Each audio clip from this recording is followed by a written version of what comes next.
La prérogative de Dieu est la lumière. C'est Dieu qui a dit que la lumière soit, et la lumière fut. Genèse 1:3. La lumière est avec Dieu. Dans les Écritures, il est beaucoup fait mention de cela dans le royaume naturel. Dieu fait l'obscurité et la lumière. Et quand il veut, il peut interrompre le cours habituel des choses pour changer la lumière en obscurité ou l'obscurité en lumière. Il peut partager le même territoire en lumière et obscurité.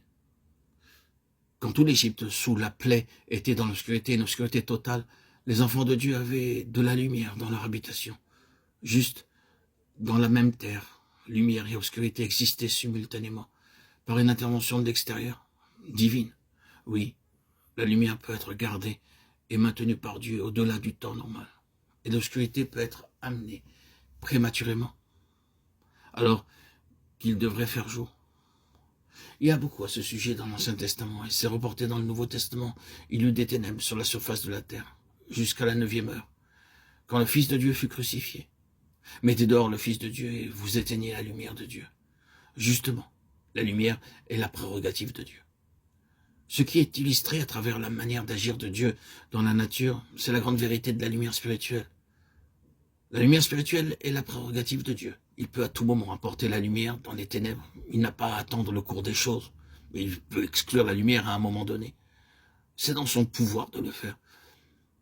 Changer les ténèbres en lumière est un miracle dans le monde spirituel, et c'est une intervention de l'extérieur. C'est aussi une intervention divine de jugement quand la lumière qui est en nous devient ténèbres. Tout cela appartient à Dieu. Donc cette prérogative de Dieu, à savoir la lumière, est aussi conférée à Jésus-Christ, son Fils, et entièrement liée à lui. Je suis la lumière du monde. Jean 9:5. Au commencement était la parole, et la parole était avec Dieu, et la parole était Dieu. En elle était la vie, et la vie était la lumière des hommes.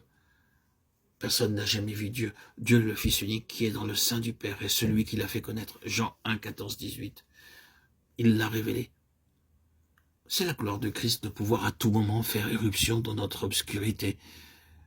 Et n'est-ce pas cela précisément qui a apporté sa gloire dans nos cœurs, et qui a fait jaillir la gloire de nos cœurs pour lui, quand par ce toucher béni de son doigt, l'Esprit de Dieu, nous avons été capables de dire soudainement, je vois. Je ne l'ai jamais vu comme cela. Quel est alors le désir spontané de nos cœurs? C'est de l'adorer. Regardons cet homme né aveugle à qui le Seigneur a donné la vue et lui a finalement posé la question, crois-tu au Fils de Dieu? Il lui répondit, et qui est-il, Seigneur, afin que je croie en lui? Tu l'as vu, lui dit Jésus, et celui qui te parle, c'est lui. Et il dit, je crois, Seigneur. Et il l'adora. Jean 9:35-38.